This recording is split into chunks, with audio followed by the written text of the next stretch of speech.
Enquiry start చేసినామండి. In fact నేనైతే మొన్న ఈవినింగ్ నాకు వచ్చింది, వారి దగ్గర నుంచి ఒక లెటర్ వచ్చింది. 24 hours కల్లా ఎంక్వైరీ చేయమని చెప్పండి. నిన్న ఈవినింగ్కి అయిపోవాలా, ఇంకొక రోజు టైం కావాలని అడిగారు, అది కూడా చేయమని చెప్పాను. నిన్న కూడా మళ్ళీ ఏదో కొంత ఇన్ఫర్మేషన్ వచ్చింది, కొంత మొత్తం విచారించి ఇవాళ సాయంకాలానికి నివేదిక వచ్చేట్టు అవకాశం ఉంది. సార్, కంటిన్యూగా పవన్ కళ్యాణ్ టార్గెట్ చేస్తూ అక్కడేమో ఏజెన్సీలో నకిలీ పోలీసు, పవన్ కళ్యాణ్ ఇంటి దగ్గర ఎక్కి, ఇప్పుడేమో డ్రోన్, కంటిన్యూగా ఒకే చోట ఇలా జరుగుతుంటే ఏమనుకోవాలి? అంటే మేము ఈ రెండు విడిగా చూస్తున్నామండి. ఈ డ్రోన్ విషయం అనేది యాక్చువల్గా డ్రోన్ ఎగిరిందా లేదని కూడా మేము కనుక్కోవాలా. ఏదైనా చూసి డ్రోన్ అనుకున్నారు అక్కడ ఉన్న వాళ్ళు, ఎందుకంటే అక్కడ ఉన్న వాళ్ళు ఎవరు ఆ రోజు చెప్పినటువంటి వాడు ఒక RSI తప్పించి అంతకన్నా సీనియర్ లేరు. సో అది డ్రోనేనా కాదా అని కూడా తెలుసుకోవాల్సింది. అక్కడ డ్రోన్ ఫ్లై చేసే అవకాశం ఎవరు ఉందో చాలా విశదంగా చాలా విచారించినాకే ఒక కంక్లూషన్కి వస్తాం. అది వాళ్ళ సాయంకాలానికి అయ్యే అవకాశం ఉంది. అక్కడ జరిగిన విషయం ఏంటంటే ప్రోగ్రామ్ అయిపోయినాక జరిగిన విషయం అది కూడాను.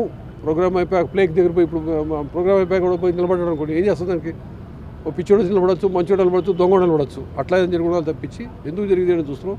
ఆ ప్రోగ్రాంలో మాత్రం ఏదైనటువంటి సెక్యూరిటీ ల్యాబ్స్ జరగలేదు మన ఏజెన్సీ ఏరియాలో కూడా.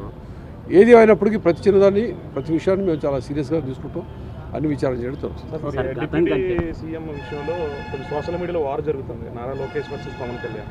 సో దాన్ని అది పెట్టారు, దాని మీద అవకాశం ఉంది. నాకు యాక్చువల్ ఐడియా లేదు, చూస్తాను. కోడి పందాలు గతం కంటే ఈసారి ఎక్కువ జరిగింది, గతం కంటే ఎక్కువ కేసులు కూడా నమోదవుతాయా?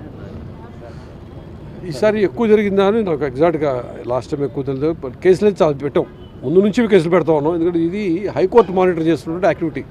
కొన్ని సంవత్సరాలుగా హైకోర్టుకి మేము వాళ్ళు మానిటర్ చేస్తున్న యాక్టివిటీ, ప్లస్ హైకోర్టుకి నివేదిక కూడా ఇవ్వాల్సి ఉంటుంది. జరిగిన విషయాలు అన్నింటిలో కూడాను ముందు జరిగింది, తర్వాత 13, 14, 15, 3 రోజులు జరిగింది. మొత్తం మీద రిపోర్ట్ ఇవ్వాల్సి ఉంటుంది. అది ఇస్తాం, అది ఎప్పటికి కూడా. Okay, right.